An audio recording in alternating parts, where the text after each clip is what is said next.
Здравствуйте, зрители нашей передачи «Точка кипения». Она выходит, напоминаю, на канале «Вестник Кавказа». Я Эльмар Гусейнов, ее ведущий. И сегодня хотел бы с Максимом Шевченко обсудить, самую животрепещущую новость. Я думаю, и до Нового года она будет работать как новость. Это то, что произошло, происходит и будет происходить в Сирии. Максим, ты бывал в этой стране, ты встречался с ее руководителем, ты Бывшим специалист, руководителем. бывшим, естественно, С нынешним не руководителем. встречался. Сейчас там нет руководителей, так случилось. Короткий период в истории Сирии, когда нет руководителей. Вот вообще знаком с историей страны, как часть истории Ближнего Востока. Тебе это во многом родной сюжет, тебя это интересует. Что там произошло? Как это понимать? Как это вписывается вообще в многолетнюю, многовековую историю Сирии? И что будет дальше? Ты уж извини, что это тема для 10 докторских диссертаций, но, может быть, нам удастся обсудить. Ты умеешь это делать? Ну, знаешь, вот один востоковед, специалист по Сирии, обратил мое внимание, что знаменитая картина Верещагина «Апофеоз войны», где гора черепов, это не про Среднюю Азию. На заднем плане развалины Алеппо. Когда Тамерлан воевал с сельджуками, то он вырезал Алеппо полностью и разрушил его, Халеб. Поэтому Сирия знала страшные войны, страшные разорения, страшные разрушения, она знала страшные смуты, но она оставалась Сирией всегда и во всем. Сирия – это одна из древнейших территорий на Земле. Один Именно из я не могу перекрестков сказать, что таких мира. государство, Да, перекресток, даже какие вот термины не применил да, бы, да, да, да, это да. просто колыбель. Дамаск, Хомс, Халеб – это древнейшие города на земле. Около Дамаска могила Авеля. Буквально тебе скажут, вот могила Авеля, там лежит некто 3,5 там примерно метра или там около 3 метров в длину, понимаешь? Бальбек на границе Сирии и Ливана такое место, где есть бетонные блоки, это древнейший храм. И когда спрашиваешь там людей, а как вот эти блоки, там 22 тысячи тонн, в Одно из современном мире чудес света и загадок не человечества. техники, чтобы их, они притиснуты друг к другу там без зазора. Мы говорим, ну как, тут джинны, конечно, кто же Да. еще это Часть древней делал, Финикии, это да. где родился алфавит. Говорят, вторая версия это великаны. Раньше жили великаны высотой там 4-5 метров, и вот они это строили. То, что для нас это неподъемно, для них это было просто тяжело. Поэтому происходящее на территории Сирии, при всем при том, что мы становимся современниками этого происходящего, это мгновение в истории этой земли, которое имеет еще и огромное сакральное измерение. Мечеть Амиядов, ты там был, голова Иоанна Крестителя лежит, который почитаемый мусульманами. Минарет мечети Амиядов, по некоторым исламским преданиям, там спустится там Иисус, или пророк Иса, как мусульмане называют, когда будет страшный суд. Ну, там находятся могилы шиитские святыни, Саида Зайнаб, значит, внучка пророка, сестра имама Хасана Хусейна, другие разные такие удивительные места.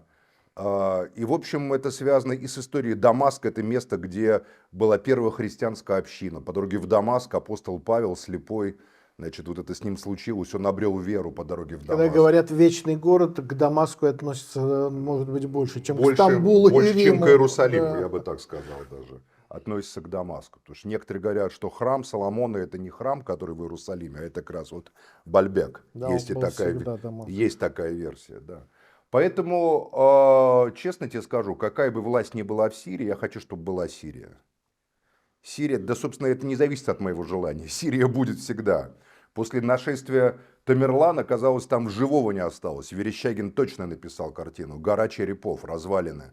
Нет, смотри, все восстановилось. Я был в Хомсе зимой 15 года, в январе. Декабрь 14, зима 15. Я поднялся там на минарет Халида ибн Валида в Хомсе. Вокруг было просто пустынный, занесенный снегом мертвый город. Потом не прошло и там полугода, как он начал оживать. Открылись гостиницы, рынки, вернулись люди и так далее. Сейчас мы видим, только пал правительство Асада, уже толпы из Сирии идут, толпы людей, сирийцы из Турции, извиняюсь. Из Турции толпы возвращаются на родину в Сирию. Просто миллионы.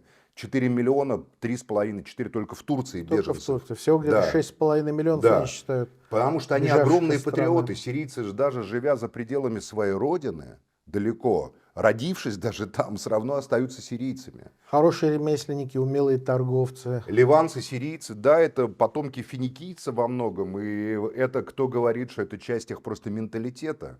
Что вот, мол, как финикийцы, вот маленькие 7 городов, казалось бы, да, там Тир, Сидон, да, Аскалон, но создали Карфаген, огромные там пространства. Подарили нам алфавит, Да, которым мы подарили пользуемся. алфавит, исчисление, навигацию и много чего другого. Поэтому Асад ушел, ну и я думаю, что Асада можно забыть. И эту власть Баас, которая была, когда-то Баас была прогрессивной силой, безусловно. Когда была революция арабского социализма, даже идеология арабского национального возрождения была придумана в Дамаске православным христианином Мишелем Афляком, выдающимся философом таким, который сказал: мы все арабы, у нас есть богатая культура, мы должны взять от европейцев какие-то вот формы внешние, но опираясь на свою культуру, на язык арабский, можем создать вот арабское единство, да, вот арабы быть, арабский мир такой, да.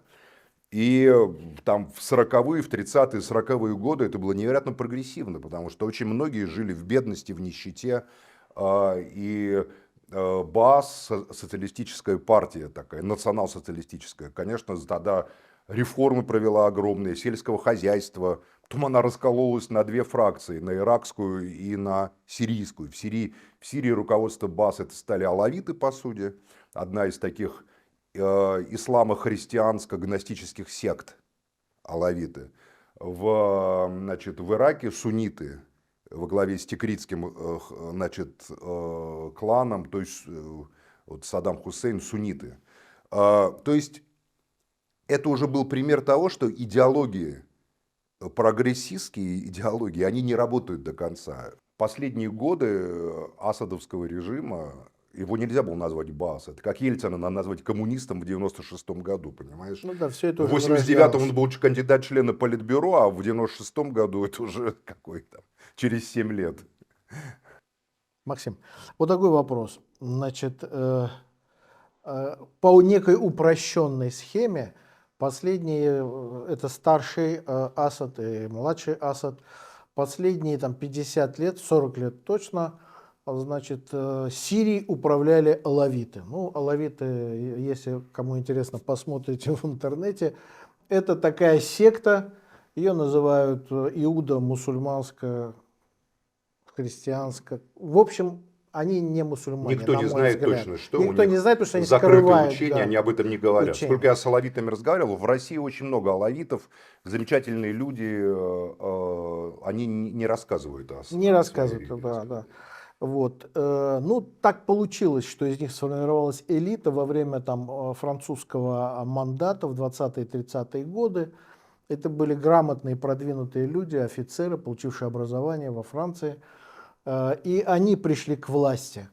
Но тебе не кажется, что все-таки это был некий нонсенс, к которому рано или поздно должен был прийти конец?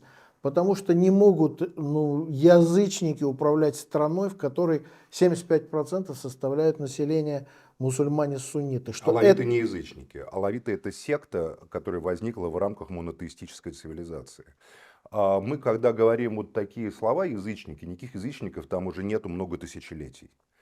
Это интерпретации монотеизма. Все, что там есть на Ближнем Востоке, исламское, христианское, иудейское, это интерпретации 3 монотеистических религий. Я бы не употреблял термин исламская цивилизация, или там исламо-христианская, или исламо-христиано-иудейская, это наиболее полный термин. Я употребляю термин монотеистическая цивилизация. Там другое понимание человека, другое понимание смерти, времени, антропология другая относительно Запада. Вот Запад для меня это языческая цивилизация. Это цивилизация Рима, который на себя просто одела христианские одежды. Даже календарь, западный календарь, это римский календарь. А там календарь не западный. Там календарь исламский, от хиджра отсчитывается по-другому, понимаешь? Поэтому я бы не называл алавитов язычниками. Это одна из сект. Слово секта, оскорбительное в нашем языке русском, на Востоке оно не оскорбительное. Я не собирался их оскорблять, называть послушай, я сектой. тебе просто говорю, что секта, а я могу Это сказать, что принятый секта, они термин. сами говорят, множество сект. Вот сейчас Множество заявление, сект, все да. секты, все направления Там будут в Сирии вместе. только католических восточных церквей Да. 5 насчитывается, 5. Они все считаются католиками восточными. Но просто этот период, когда, ну скажем хорошо так, явные не мусульмане управляли явной мусульманской страной на волне модернизации после Второй мировой войны, когда эта модернизация растекалась по всему Ближнему Востоку, и не только по Ближнему Востоку, по арабским странам. Он закончился вот таким образом, как ты видишь. Их что, кто Это будет приходить эпоха Баас закончилась, к власти? закончилась эпоха западных идеологий, которые насаждались в монотеистической цивилизации. Баас это была последняя такого рода идеология. Мы видим все государства, ну, последняя, по сути, это Израиль, который тоже привнесенный извне, идеология национализма, сделавший своей опорой, значит, еврейское самосознание, там, вот ашкеназийское, европейское. Но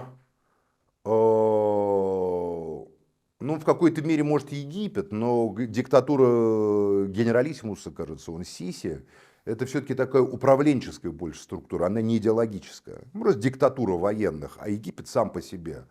Ну, он такой более разнообразный. Но в целом, вот как правящая, мы не можем сказать, что есть какая-либо страна, где вот есть идеология там, национализма, или социализма, или либерализма. Даже Турция, которая не относится, на мой взгляд, к Ближнему Востоку, Турция, там есть и либерально-европейская часть, но есть и исламская в лице Эрдогана, достаточно серьезная такая как бы сила. Поэтому, да, это конец Баас, формальный конец Баас, как конец КПСС. КПСС рухнула, как говорится, плюх и все, идеология коммунизма исчезла. Из-под нее проросла самые разные цивилизационные факторы, которые были на территории Евразии, Российской империи. Советский Союз исчез. Также вот сейчас, прямо в муке, в войне, в кровопролитной, жестокой, исчезла идеология Баас. Она выродилась из управления, из идеи, которая овладевает массами, как это было в начале, когда баасистские идеи арабского социализма, прогрессивные, были популярны невероятно. Ты бывал в Сирии не Они раз. Вот сейчас были просто это видимые свидетельства этого вырождения, которые бросались в Конечно, глаза? просто богатство приближенных к власти и дикая бедность, нищета вне власти. Плюс я был вот в 2007 году, я знаю, ты тоже был в эти годы, Сирия была достаточно бедной страной. А к 2010 году, когда я был в Сирии, там произошла такая либеральная революция. Я встречался там с министром финансов, экономики, который из Лондона приехал, сириец, такой местный гайдар был даже. Проводил реформы либеральные, и очень быстро стали города богатеть. Сирия открылась, при Асаде она была закрыта. И Дамаск, Хомс, Халеб стали просто наполняться золотом. А деревня, село, которое в эпоху Хафиза Асада датировалось, разорилась, потому что границы открылись, пошла дешевая турецкая сельскохозяйственная продукция и качественная сирийская. Вот меня поразило, в 2007 году это были самые качественные на земле овощи. Помидоры, огурцы в Сирии, никаких химикатов не было, они были запрещены. А в 2010 году это были пластмассовые овощи, которые были из Турции привезены. Но при этом в городах в 2010 году не протолкнуться было. Я помню Шаратон, там в центре Дамаска, там нельзя было поселиться. Там американцы, англичане, немцы были, туда приезжали пакетные инвесторы с идеями и так далее. Асад вполне проводил либеральную революцию такую, включал в Запад. И очевидно, и сам он жил в Лондоне очень долго, и жена его, Асма Асад, она родилась даже в Лондоне. Кстати, она из суннитской семьи. Да, работала очень богатой. в Goldman Sachs, и казалось к 2011 году, что эта Сирия станет новой такой чудом экономическим Ближнего Востока. А где, в чем они споткнулись, не договорились? Весной 2011 года из тюрем были выпущены те политзаключенные, в том числе мусульмане, которые сидели еще со времен Хафиза. Многие из них потом стали командирами оппозиции военной. Была широкая амнистия, Башар проявил. Башар совершенно не был каким-то зверем и тираном. К 2011 году это был один из самых прогрессивных, один из самых либеральных правителей Ближнего Востока. Так что же случилось? Случилась арабская весна, случилось, если говорить с точки зрения политологии, когда Сирия стала взрываться изнутри, когда на ее территорию приехало огромное количество иностранных террористов, назовем вещи своими именами, в 150 тысяч иностранцев участвовало в гражданской войне в Сирии. 150 тысяч иностранцев, вооруженных до зубов мужчин, готовых убивать. Понимаешь? Вот во всех армиях, во всех движениях, да, это очень много. Она стала ареной боя внешних сил. То власть Башара Асада, внезапно потеряв деревню, должна была опираться на города. А опираясь на города, она так или иначе должна была опираться на власть силовиков. Это объективный процесс. А силовики так или иначе восходили все к ближайшему окружению, к родственникам фактически.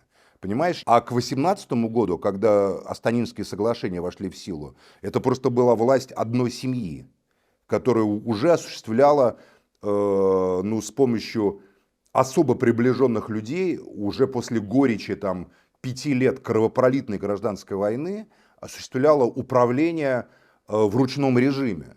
То есть уже идеологии вообще никакой По не было. Астанинским соглашениям и после них было предложено участниками соглашения Дамаску официальному начать как-то договариваться с теми, кто считался оппозицией. Асад на это не пошел, обещал и не сделал. Кто в этом виноват? Это первый вопрос. И подумай, пожалуйста, как ты считаешь, Сирию взрывали и разламывали, потому что это было предполье Ирана за их тесные союзнические отношения с Ираном, режима в Дамаске? Иран называют главным проигравшим Нет, сейчас. это не так. Иран, я считаю, что Асад не ушел бы, если бы Иран не принял бы решение перестать поддерживать Асада. Асад сейчас потерял власть, потому что совокупное решение Ирана, Москвы и Анкары было это сделать. Более того, Иран и Москва не могли его убрать. Они обратились к Эрдогану и Астанинская тройка, чтобы у них не перехватили управление. Потому что я уверен, что досиди Асад до Трампа, он бы остался сейчас во власти в Дамаске. Трамп бы поддержал бы Асада, у меня даже нет сомнений. Почему? Зачем? Трамп бы заставил Асада подписать соглашение с Израилем и с Саудовской Аравией. Вот тогда бы у Ирана были большие проблемы. Если бы асадовская часть Сирии, которая была под его контролем, перешла бы, потому что Трамп и в первую каденцию президентскую поддерживал Асада фактически. Он демонстративно какие-то ракеты пулял туда, да, но на самом деле он хотел освободить Асада из-под власти, допустим, стражи исламской революции, ослабить его связь с Тегераном. Асад был нужен, потому что Асад гарантировал безопасность Израилю. Асад не атаковал Израиль никогда. Да, через территорию Сирии шли оружие Хизбалле, по которым удары наносились постоянно, и 30% этого оружия уничтожалось Израилем. Уничтожались иранские командиры, которые в изобилии погибли тоже Израилем и непонятно кем. А асадовская Сирия с Израилем не воевала. Формально, да, война, де-факто никакой войны не было. Поэтому сейчас, когда Асада не стало, первое дело, что Израиль сделал, нанес удар по тому оружию, которое попало в руки новой власти. Потому что и Израиль уверен, что новая власть как раз будет воевать с Израилем, освобождать голландские высоты. Даже их лидер, запрещенный в России Джулани, он родом, это псевдоним в честь голландских высот, откуда его род. Он сказал: мы освободим Голланд и восстановим территориальную целостность Сирии. А Трамп с его концепцией Большого Ближнего Востока, нового соглашения Авраама, Асад там был ключевой фигурой. Поэтому я думаю, что чтобы у Трампа не было этого козыря, Москва, Тегеран и Анкара решили его убрать совместно. Вот таким вот образом. А дальше это было делом техники, потому что многие просто устали в Сирии от него. Выйти через своих контакты на генералов, не сражайтесь, не воюйте, оставьте сдавайте города без боя. Асад просто потерял управление. Я думаю, что это именно так. И почему он полетел в Москву? А у него было только 2 точки на земле, куда он мог полететь. Это Тегеран и Москва. В Тегеран он боялся лететь, я думаю. Да, потому что его там стали спрашивать, а почему погибло вот столько иранских генералов, понимаешь? Поэтому осталась Москва. Плюс, как мы видим, в Москве много собственности, которая, я думаю, не его, а его жены на самом деле. Потому что он не занимался бизнесом, а там было 2 клана, его жена и его, дядя. Да. Они конкурировали между собой. Его жена, она вообще представляет этот большой Ну, это вот конец баасистского режима, Из когда в Хомса нем ничего не клан. осталось от идеологии, ничего не осталось от Бааса. Фактически это была семейная диктатура, которая держалась у власти за счет внешних игроков. И внешние игроки приняли решение, что надо его убрать. И вот это, мне кажется, явилось причиной всех его проблем. И уход Асада открывает огромное окно возможностей для Каких России, и вот, для Ирана, и интересно. для... Что там Ну может вот быть сейчас, сейчас? во-первых, будет Астанинская встреча, ее никто не отменял. Формат Турция, Иран, Россия будет продолжаться, вот будет встреча в ближайшее время, да? Будут договариваться о ближайшем. Мы видим, как повстанцы, значит, российские базы, их судьба будет определяться новой властью, там договор будет продляться или не продляться. Уже было заявлено, что погром иранского посольства это хулиганы. Даже иранцы сказали, мы знаем, что это не власть. Ну Вот да, вчера да. было, благодарим власть, что они взяли под защиту иранские посольства, консульства, а знаем, что это было хулиганы просто какие-то, значит, там и так далее. Хизбалла тоже выразила сожаление, потому что Хизбалла, ну, надо просто понимать язык местный. Они понесли огромные жертвы, положили на алтарь асадовского режима, огромные жертвы Да, они там Хизбалла. воевали вовсю Фактически последние они очень не хотели вступать в 10 гражданскую лет. войну, очень не хотели. И вступили в 2013 году, когда просто ваххабитские, откровенно террористические формирования захватили границу с Ливаном, стали перекрывать. Тогда Хизбалла вступила. Там были международные террористы всех мастей в Сирии просто. Реально, которые превратили жизнь... Я вот в Хомсе разговаривал с людьми, туда входили какие-то непонятные люди, не говорившие даже на арабском, говорили, все, ваши дочери наши рабыни. Говорили там христианам, алавитам, там, понимаешь, там и так далее. Сирийцы, кстати, говорят, даже сирийцы говорят, да, при всей ожесточенности так себя не вели по отношению друг к другу. Потому что сирийцы всегда осознавали себя единым народом. Разные секты, разные направления там ислама, Хотя там христианства. каша большая из народов, Кровавая, вот религий, эта кровавую сект. составляющую иностранцы привнесли, для которых Сирия была ареной джихада. Суннитского или шиитского, понимаешь ли, и которым, ну, которые с местным населением, там Иран туда перебросил пакистанских шиитов, например, которые понять не имели вообще, что такое Сирия. Там было полно, там из Средней Азии, чеченцы какие-то, понимаешь, были какие-то террористы. В общем, это был, конечно, ад. И поэтому то, что сейчас новая власть демонстрирует единение там, мусульман, христиан, не знаю, сколько это продлится, но намерения Да, они зашли очевидны. сейчас в Воловицкие районы на побережье, и никаких сведений о том, что там какие-то есть Нет, эксцессы, этого, и более того, нету. вот губернатор Аль-Халеба, они предложили там Латакия Тассус. епископа, значит, греко-католического, очень уважаемого человека, понимаешь? Я видел, как, значит, эти бородатые из запрещенной организации в церкви стоят с православными, там, католиками, радуются, христиане радуются, что власть Асада ушла.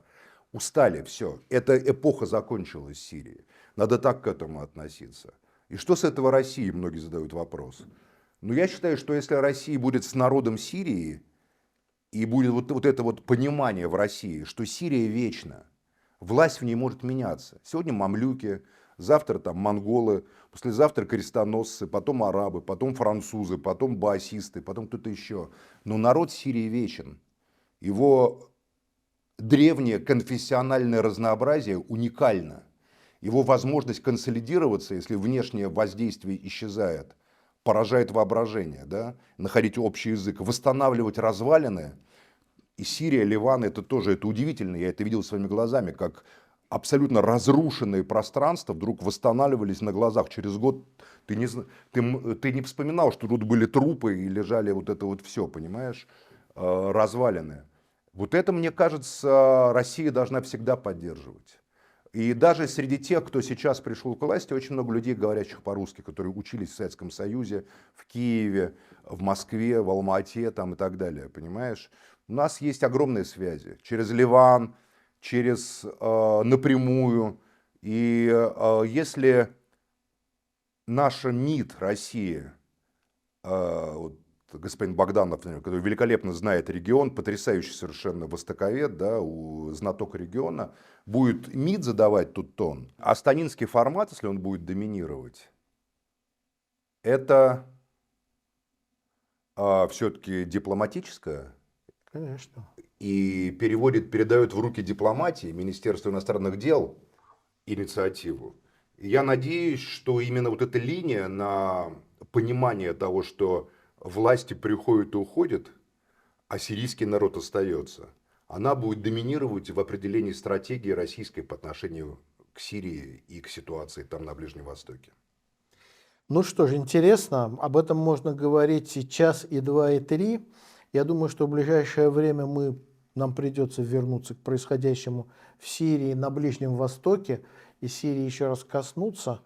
На самом деле за этим надо следить, и, естественно, не надо злорадствовать, надо быть действительно, Максим абсолютно прав, вместе с народом, а не с его правителями, которые бывают разными. Поэтому спасибо большое, Максим. Надо разделять. С правителем надо поддерживать отношения, а народ надо понимать, понять Сирию, это сердце в цивилизации Ближнего Востока. Сердце. Сирия – это сердце. Понять Сирию это понять вообще эту цивилизацию во многом. И если в России будут те люди определять политику, кто это понимает, то я думаю, что с любой властью мы сумеем договориться. Да, я помню, когда бродили мы по Дамаску, я тебе рассказывал с Александром Андреевичем Прохановым. Не зашли, мы шли туда, мы зашли в эту знаменитую великую мечеть Амиядов, когда-то христианскую базилику, а потом одну из первых и огромных мечетей мусульманских, 715 год.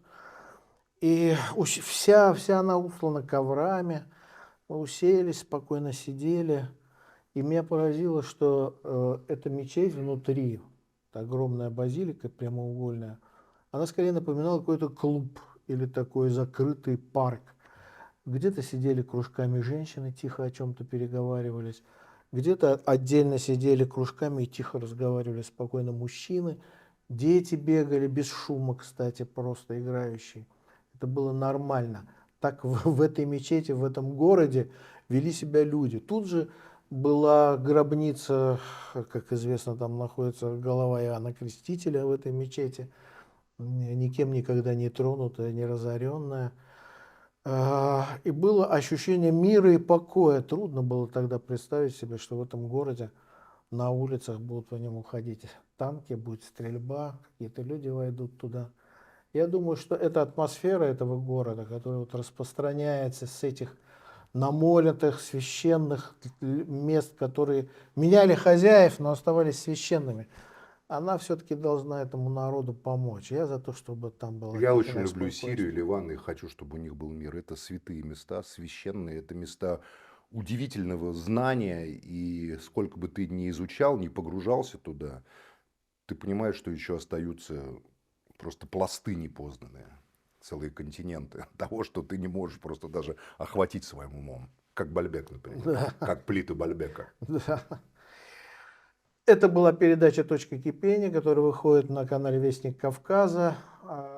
Подписывайтесь, ставьте лайки. Уверен, что что-то из того, что мы сегодня говорили, будет вам интересно. Максиму огромное спасибо. Ну и до новых встреч, друзья. Максим.